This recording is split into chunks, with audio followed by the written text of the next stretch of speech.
Eu estou gravando este vídeo dia 3 de fevereiro de 2026. Graças a Deus, era para cair uma tempestade hoje, mas Deus segurou a chuva justamente para que eu pudesse gravar esse vídeo. Pode ser que chova logo depois, não sei, mas contrariando todas as expectativas, choveu só hoje de manhã e à tarde não. Eu creio que isso é proposital. Deus fez com que isso acontecesse justamente para que eu pudesse gravar esse vídeo, e é um assunto extremamente importante, especialmente neste ano eleitoral. Porque nas últimas décadas, os anos eleitorais do Brasil têm sido extremamente tumultuados, com muito ódio, parentes brigando, casais se desfazendo, amigos rompendo laços de anos, décadas até, amigos de longa data se tornando inimigos mortais, tudo por causa de política. E o posicionamento político está cada vez sendo mais exigido dos cristãos.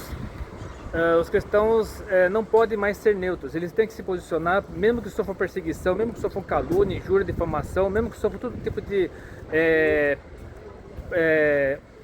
afronta, levante do inimigo, como o que vocês estão vendo exatamente aqui na minha... Ó, deixa eu ver se eu consigo pegar aqui. Esse é um prédio em construção e alguém pichou nesse prédio: Sorocaba está refém da milícia evangélica. Deixa eu explicar o que acontece. Até o ano passado, Sorocaba tinha um prefeito evangélico, e esse prefeito está afastado por denúncia de corrupção. E o que está acontecendo? No momento, o vice-prefeito está assumiu interinamente o cargo. Existe a possibilidade do prefeito afastado voltar à prefeitura até maio deste ano. Mas a verdade é que existe muita gente descontente pelo fato de Sorocaba atualmente ser governada por evangélicos. Então existe um movimento muito grande que está crescendo cada vez mais em Sorocaba para tirar os evangélicos do poder na nossa cidade. Isso está acontecendo em nível nacional, com pessoas do meio político tentando de todas as formas calar os evangélicos, até mesmo dificultar a pregação do evangelho nas escolas, nas faculdades, nas universidades, que tem sido os principais campos de atuação da militância progressista.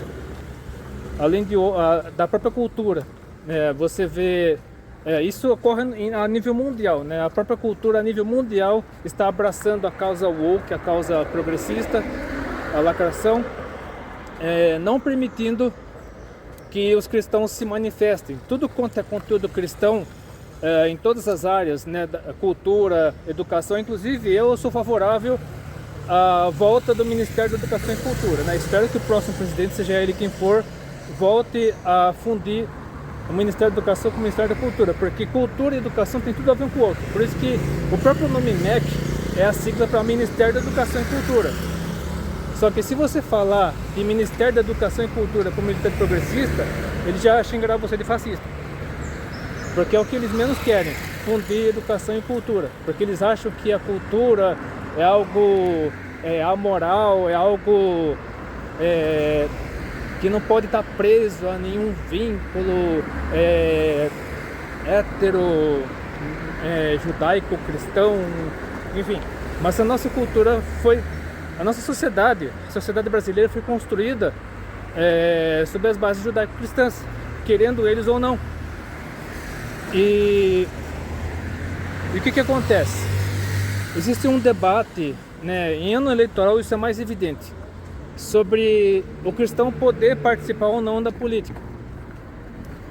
Se o cristão pode ou não participar da política.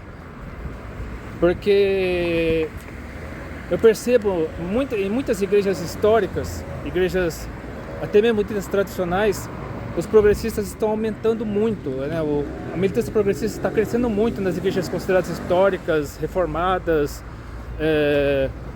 e já as igrejas pentecostais estão abraçando cada vez mais a causa conservadora. Eu sou cristão conservador, só que eu não sou extremista. Por exemplo, existe uma pauta na militância de direita, militância conservadora, da qual eu sou contra, que é a pauta armamentista. Eu tenho a convicção de que as armas de fogo, no caso, elas devem ser usadas somente por 5 tipos de pessoas: alguém das Forças Armadas, Exército, Marinha, Aeronáutica, Polícia Militar, Polícia Civil, Guarda Civil Municipal, quando for o caso, ou alguém que trabalha em empresa de segurança, vigilância. Então, somente esses 5 profissionais deveriam usar arma no Brasil, assim como em qualquer outro país do mundo. Porque se você coloca uma arma de fogo na mão de uma pessoa sem preparo, sem conhecimento e principalmente sem a cabeça no lugar, é uma carnificina. Ah, mas Estados Unidos há muitos anos vende arma em supermercado, não sei o que, mas você veja lá a quantidade de casos de chacinas em escolas nos Estados Unidos, chacinas em faculdades, universidades, ou seja, sem falar da violência provocada pelos próprios videogames, né? Muitos filmes, séries, videogames acabam incentivando a violência, então tem esse detalhe também. Mas a verdade é que eu sou cristão conservador e eu tenho até um livro no meu canal, um vídeo que eu gravei após a leitura de um livro do Roger Scruton, Como Ser um Conservador, onde o autor ele fala tudo que a militância progressista implantou na sociedade nas últimas décadas ou até séculos, e que está sendo tratado hoje como norma, como regra. Se você não seguir, você é fascista. Se você não seguir, você tem que ser banido da sociedade, tem que ser exterminado.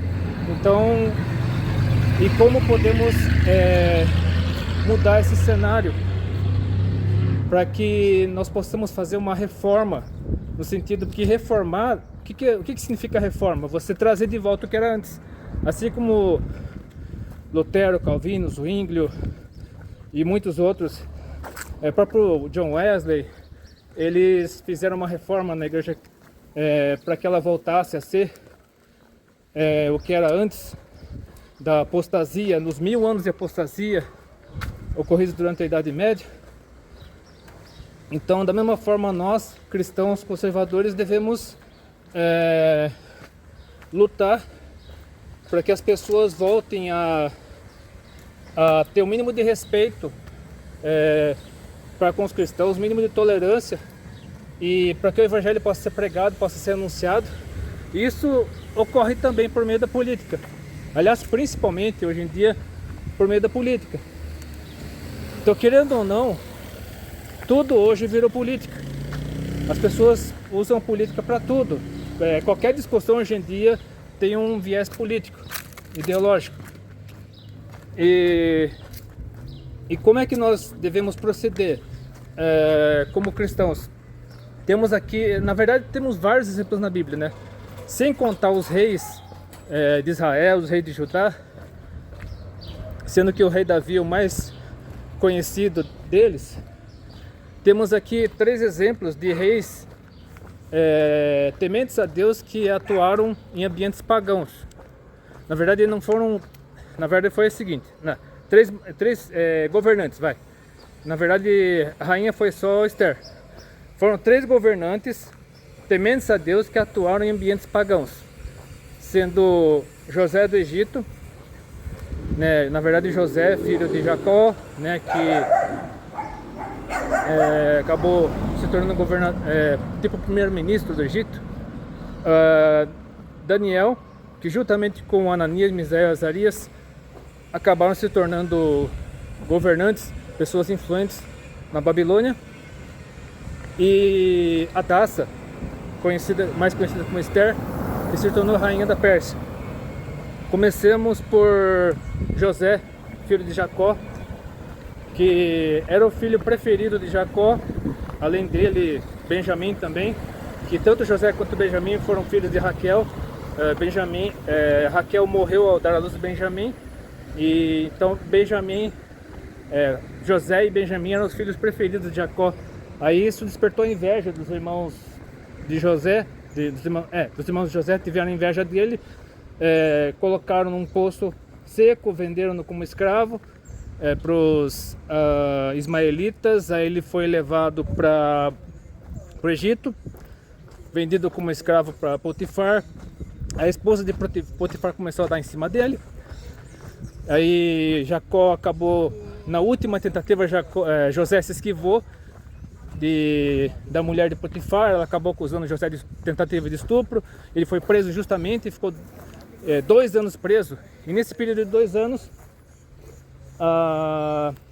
o padeiro Mor e o copeiro Mor foram presos também, acusados de terem cometido crime. E aí José interpretou os sonhos do padeiro Mor, do copeiro Mor. O copeiro Mor foi restituído ao cargo e o padeiro Mor foi enforcado. Aí só que o copeiro Mor acabou se esquecendo de José, continuou com o trabalho dele. Aí após 2 anos preso, o próprio faraó teve sonhos, o sonho com as vacas gordas e magras, as espigas gordas e magras. E acho que eu faria o seguinte. Então, aí o copeiro Mor se lembrou de José, né, que o faraó estava perturbado, tal. Ninguém conseguia interpretar o sonho de faraó. Aí o copeiro Mor se lembrou de José. Ele foi trazido à presença de faraó.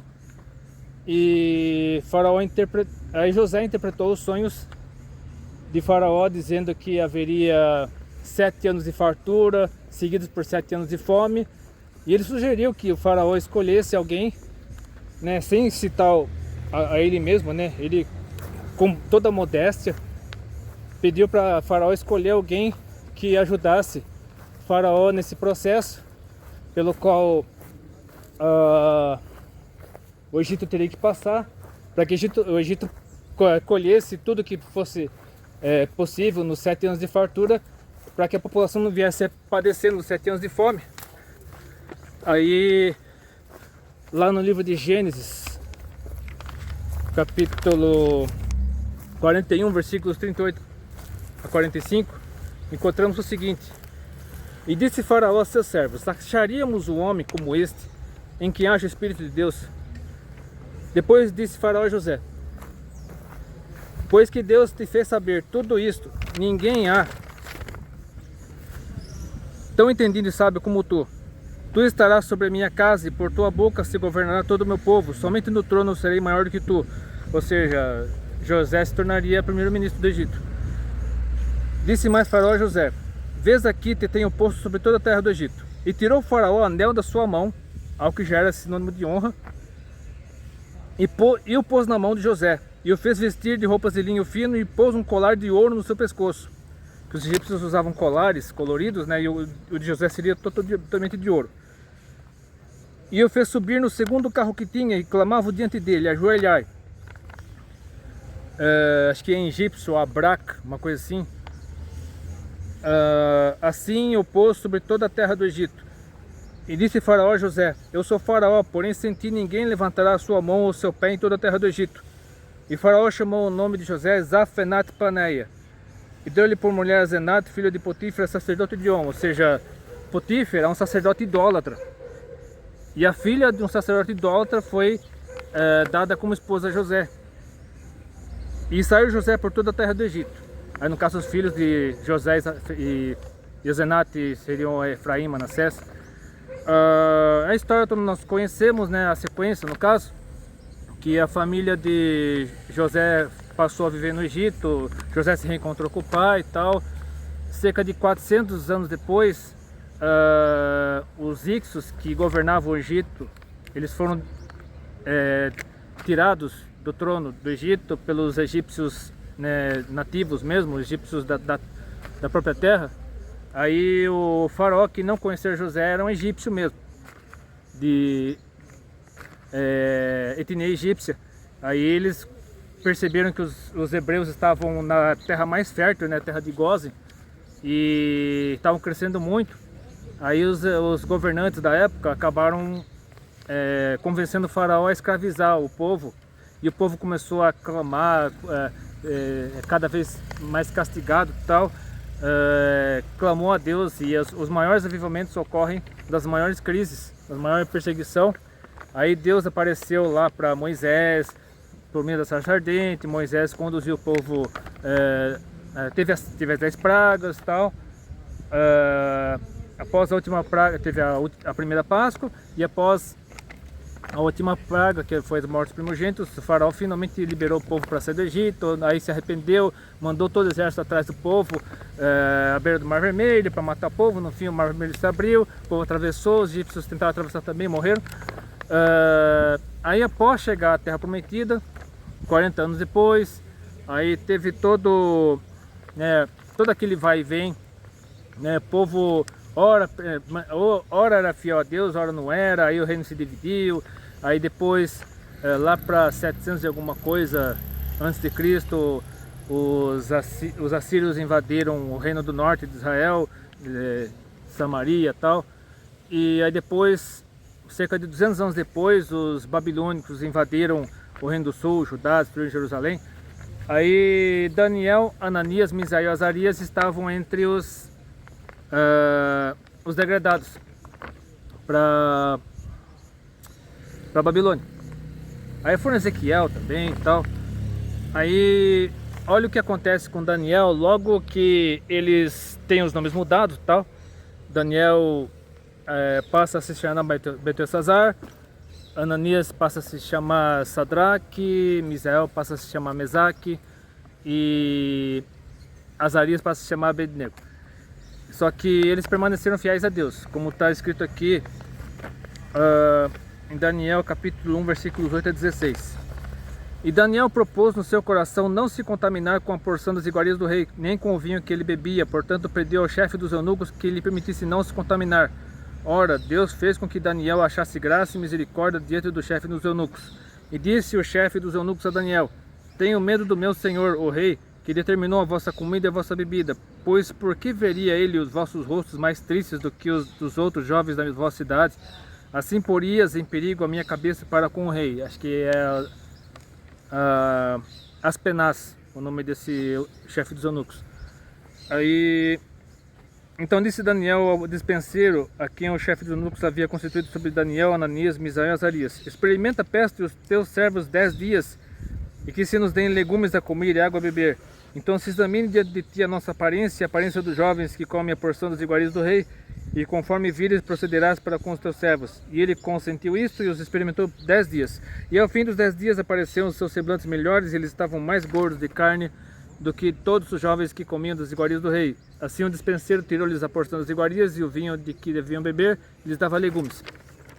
Aí eles foram apresentados para Nabucodonosor.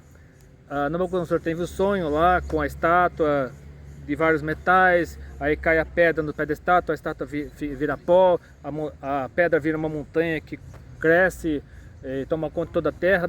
Daniel interpreta o sonho para Nabucodonosor, é levado a uma posição de destaque, assim como os amigos dele.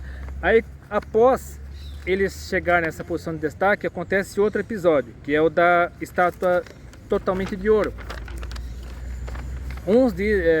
Muitos acreditam que é a estátua do próprio Nabucodonosor. Outros acreditam que era a estátua de Marduk, que era o principal deus da Babilônia.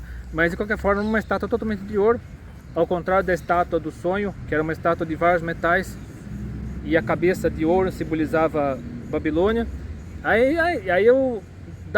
Nabucodonosor queria mostrar para o povo que o reino dele seria eterno, que o reino babilônico, o império babilônico seria eterno, seria totalmente de ouro. Então obrigou o povo a adorar a estátua. Mas aconteceu o seguinte, que está escrito aqui em Daniel capítulo 3, versículos 13 a 18. Então Nabucodonosor, com ira e furor, mandou trazer a Sadraque, Mesaque e Abednego, ou seja, Ananias, Misael e Azarias. Falarei esses nomes a partir de agora, porque esses são os nomes reais deles. E trouxeram esses homens perante o rei. Falando Nabucodonosor, ele disse: é de propósito, ó Ananias, Misael e Azarias, que vós não servis a meus deuses, nem adorais a estátua de ouro que levantei. Agora, pois, se estáis prontos quando virdes o som da trombeta, da flauta, da harpa, da sambuca, do saltério, da gaita de folhas, de toda espécie de música, para vos prostrardes e adorardes a estátua que fiz, bom é. Mas se não adorardes, sereis lançados na mesma hora dentro da fornalha de fogo ardente, que mais tarde seria aquecido 7 vezes, apareceria o quarto homem e tal, que seria o próprio Jesus. E quem é o Deus que vos poderá livrar das minhas mãos? Responderam Ananias, Misael e Azarias. E disseram ao rei Nabucodonosor: não necessitamos de te responder sobre esse assunto. Eis que o nosso Deus, a quem nós servimos, é que nos pode livrar. Ele nos livrará da fornalha de fogo ardente da tua mão, ó rei. Eles peitaram o imperador. E se não, fica sabendo, ó rei, que não serviremos a teus deuses, nem adoraremos a estátua de ouro que levantaste. E óbvio, né? A passagem, o texto segue dizendo que Nabucodonosor ficou tão irado que mandou aquecer a fornalha 7 vezes. Aí quando eles foram lançados, eles não somente sobreviveram, a fornalha como ficaram praticamente intactas, até as roupas dele ficaram intactas. E havia o quarto homem, que era Jesus Cristo. Pelo menos acredito que tenha sido o próprio Jesus Cristo que estava lá com eles. Aí o tempo passou, tal. Ciro libertou o povo hebreu do cativeiro, né, do exílio babilônico. Aí, mas Daniel continuou na Babilônia.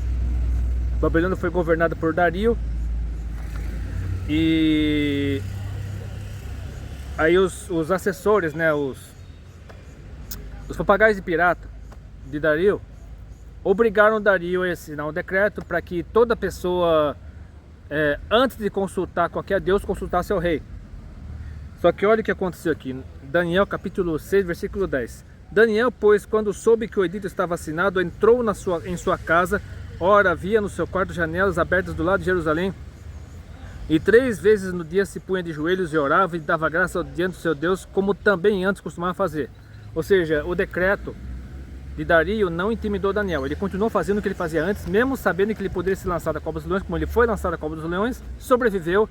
O anjo fechou a boca dos leões.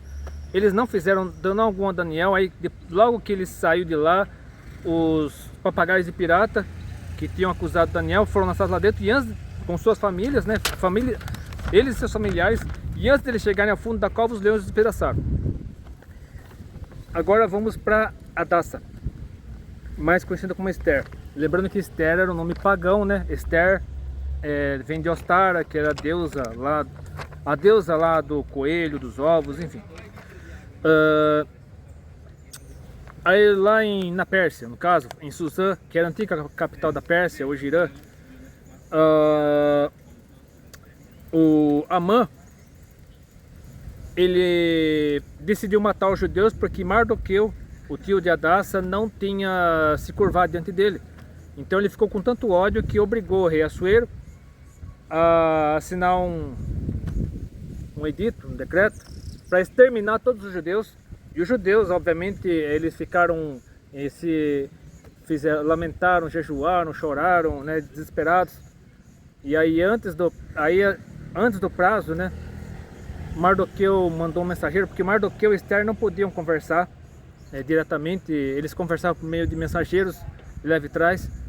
Aí Mardoqueu mandou avisar para Esther que ela não estaria livre da sentença, porque com certeza Assuero sabia que ela era judia, né, que o nome verdadeiro dela era Hadassa, e aí ela não seria poupada do massacre, do genocídio judeu na Pérsia.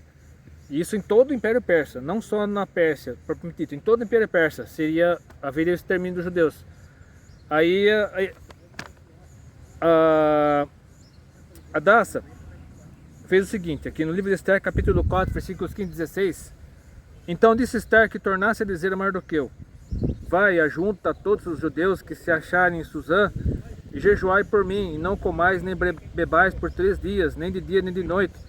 E eu e minhas servas também assim jejuaremos. E assim irei ter com o rei, ainda que não seja segundo a lei. E se perecer, pereci. Ou seja, mesmo Esther, ou Hadassa, sendo a esposa do rei, a própria esposa do rei não podia se apresentar ao rei sem o consentimento dele, senão ela seria morta no mesmo instante. Inclusive a cena que eu imagino de Hadassa com as vestes reais entrando no palácio do rei sem ser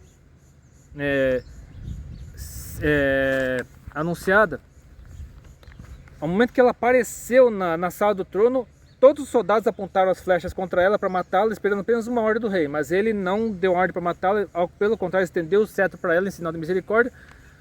E aí a Daça marcou um banquete com Assuero e Amã.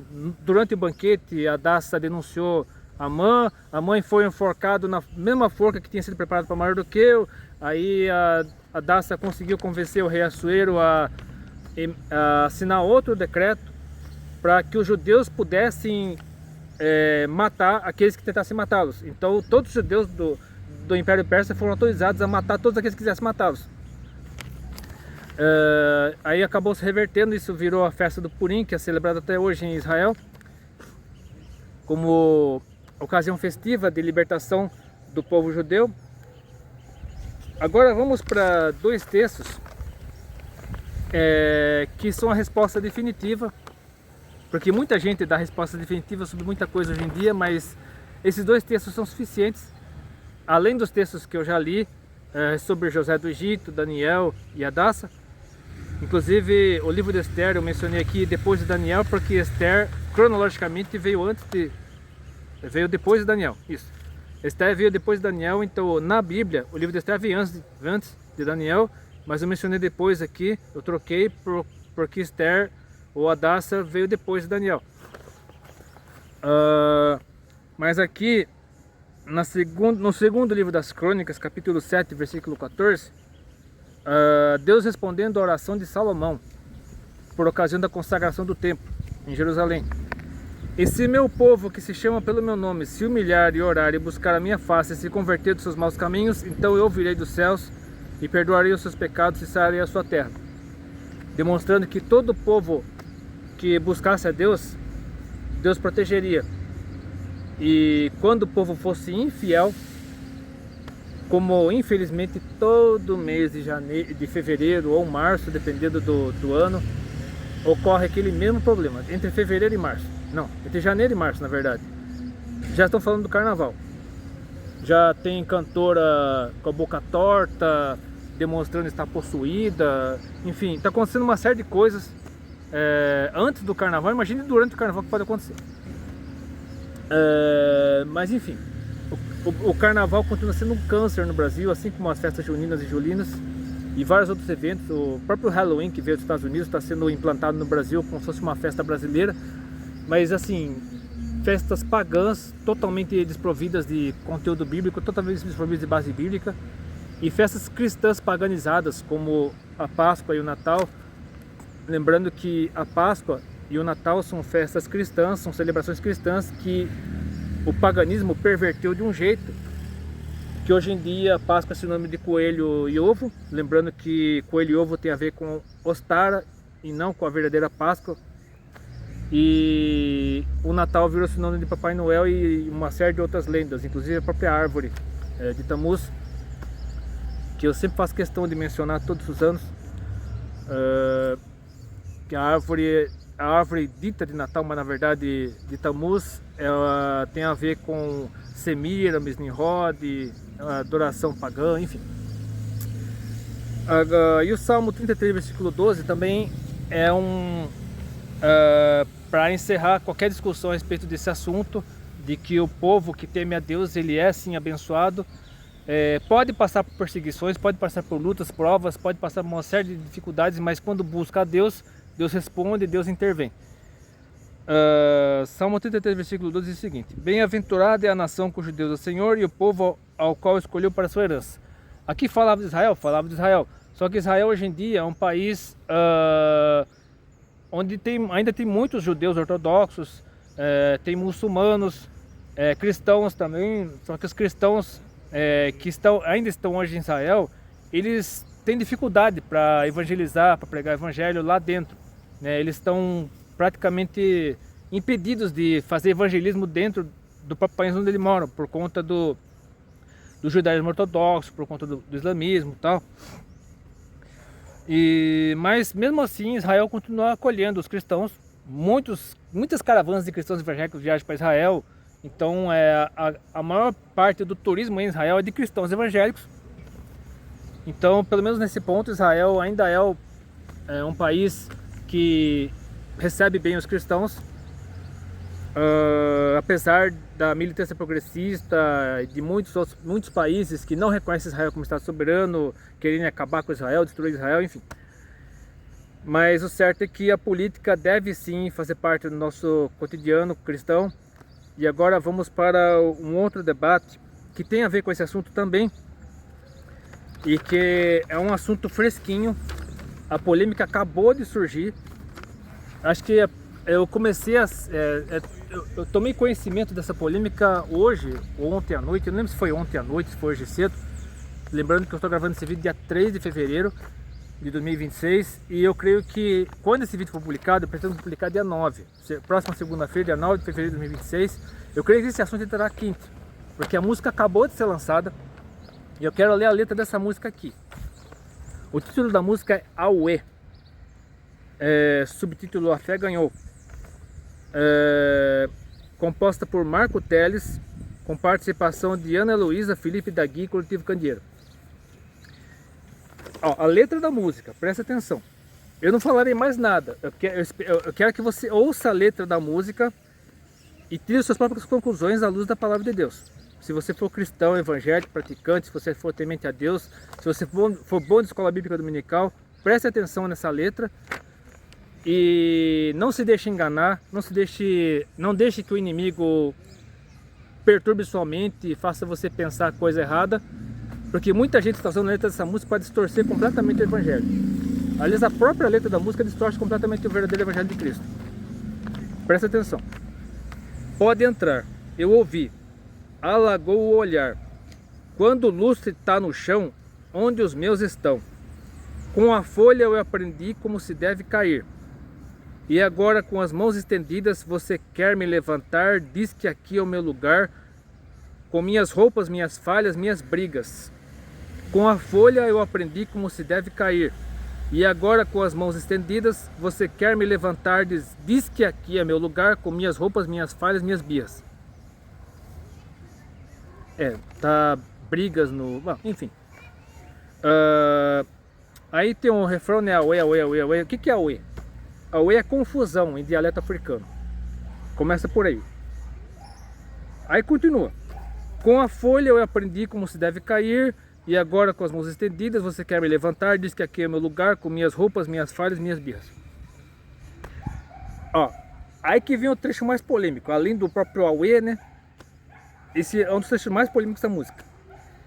Agora que o Zé entrou e todo mundo viu, e todo mundo olhou e todo mundo riu, ninguém se acostumou, mas o céu se abriu.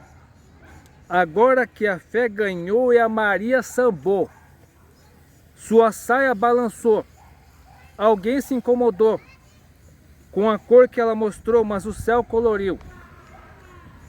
Aí de novo, agora que o Zé entrou e todo mundo viu, e todo mundo olhou e todo mundo riu, ninguém se acostumou, mas o céu se abriu. Agora que a fé ganhou e Maria sambou, sua saia balançou, alguém se incomodou. Deixa eu ver se tem mais aqui.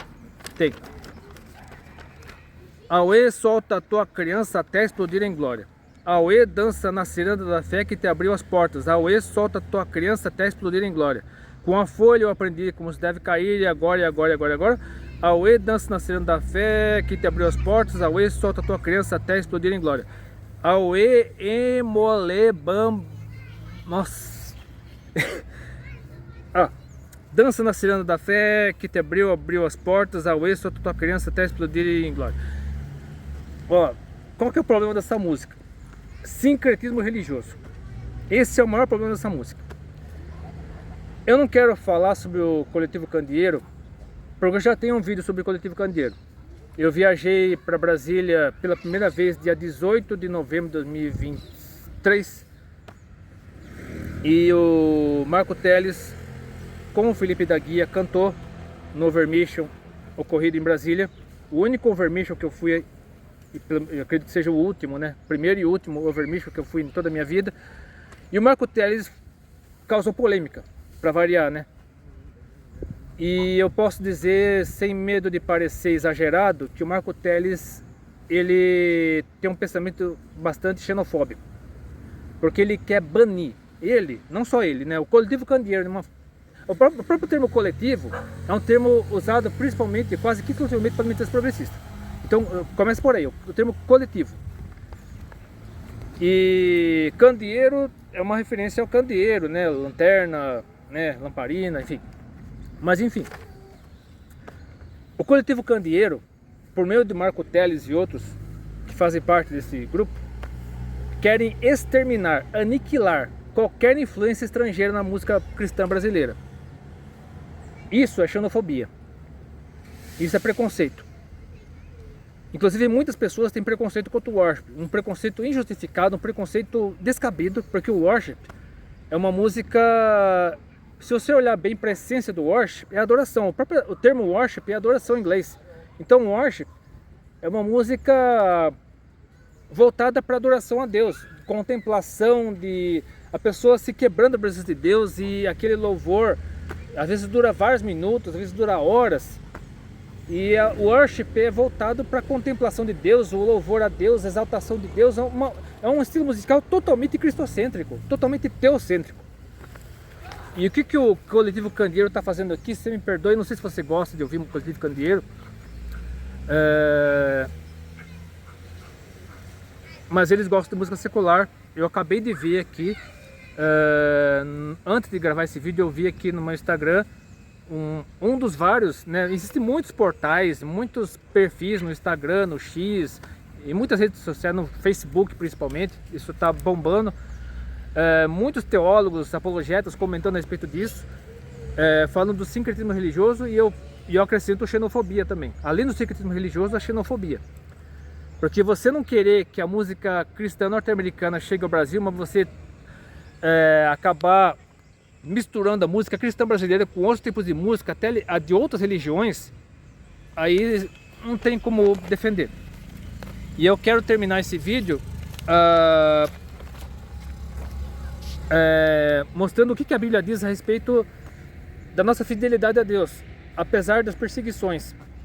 Porque se você espera, né, que a sua mensagem seja agradável aos ouvidos das pessoas, se você quer maquiar o Evangelho, a mensagem do Evangelho, se você quer perfumar, se você quer enfeitar o Evangelho para ser agradável às pessoas, não é. O Espírito Santo tem que fazer o trabalho de quebrantar. Você tem que levar a palavra, você tem que pregar a palavra, lançar a semente. O resto é com o Espírito Santo. Agora, você querer forçar as pessoas a aceitar a mensagem, fazendo com que ela soe agradável aos ouvidos das pessoas, isso é pregação antropocêntrica. Isso não é o verdadeiro Evangelho, é uma pregação antropocêntrica. O próprio Jesus Cristo foi quem mais pregou a respeito do inferno. E olha o que Jesus diz aqui no Evangelho segundo Lucas, capítulo 21, versículos 14 a 19. Proponde, pois, em vossos corações não premeditar como a vez de responder, porque eu vos darei boca e sabedoria que não poderão resistir nem contradizer todos quantos se vos opuserem. E até pelos pais, irmãos e parentes e amigos sereis entregues, e matarão alguns de vós. Na verdade, só o apóstolo João sobreviveu, todos os demais foram mortos. E de todos sereis odiados por causa do meu nome.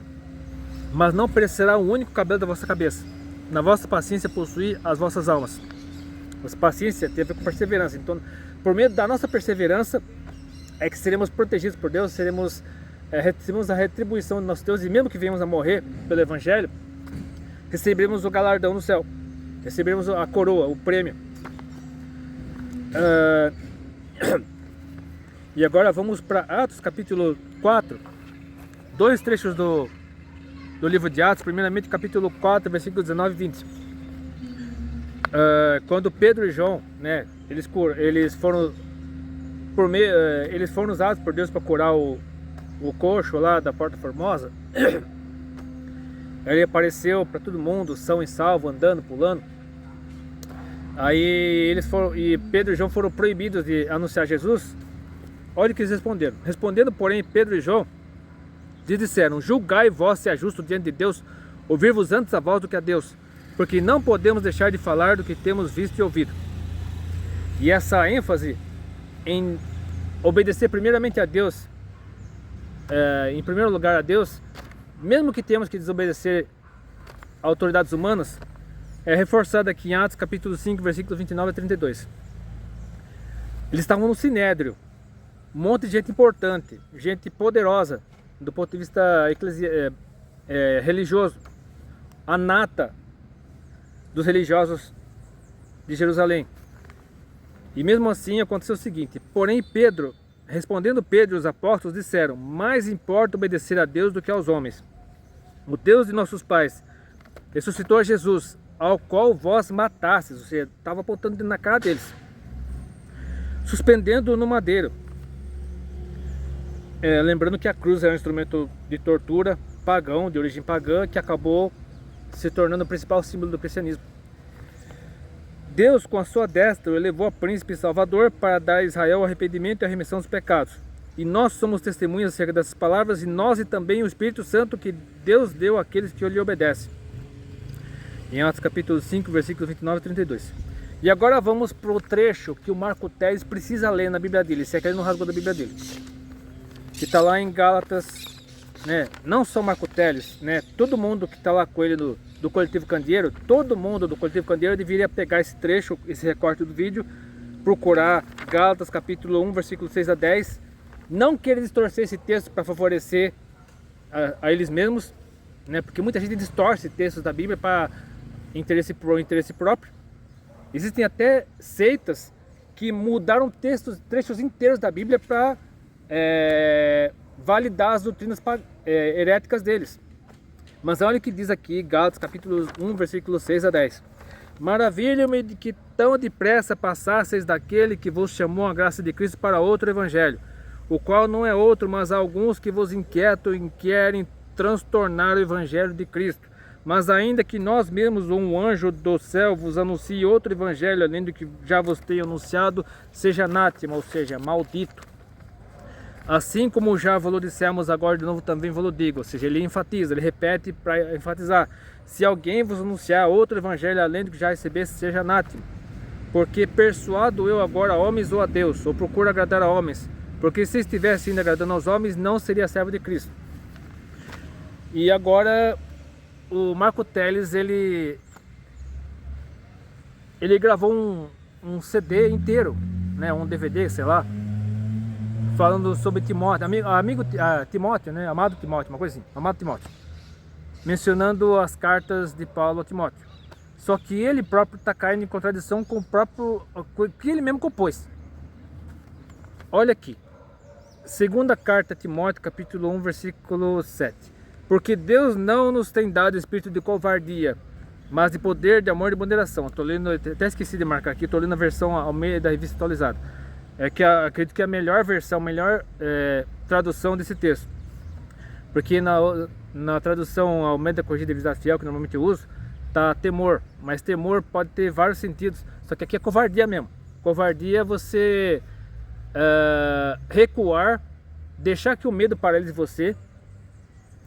E coragem é você avançar apesar do medo. Porque o medo sempre existe, né? Agora, quando você permite que o medo domine você, paralise você, está sendo covarde. Então aqui fala que Deus não nos tem dado espírito de covardia, mas de poder, de amor e moderação. E moderação tem a ver com você pregar a palavra, a genuína palavra de Deus. Você não quer agradar os outros, você quer agradar em primeiro lugar a Deus. Você apresenta a mensagem como deve ser apresentada, doa quem doer. Pode até machucar, pode até ferir, mas é preciso que haja isso para que o Espírito Santo trabalhe na pessoa. E quebre o coração da pessoa, transforma o coração de pedra em coração de carne. E eu quero encerrar lendo a primeira carta de Pedro, capítulo 3, versículos 8 a 17.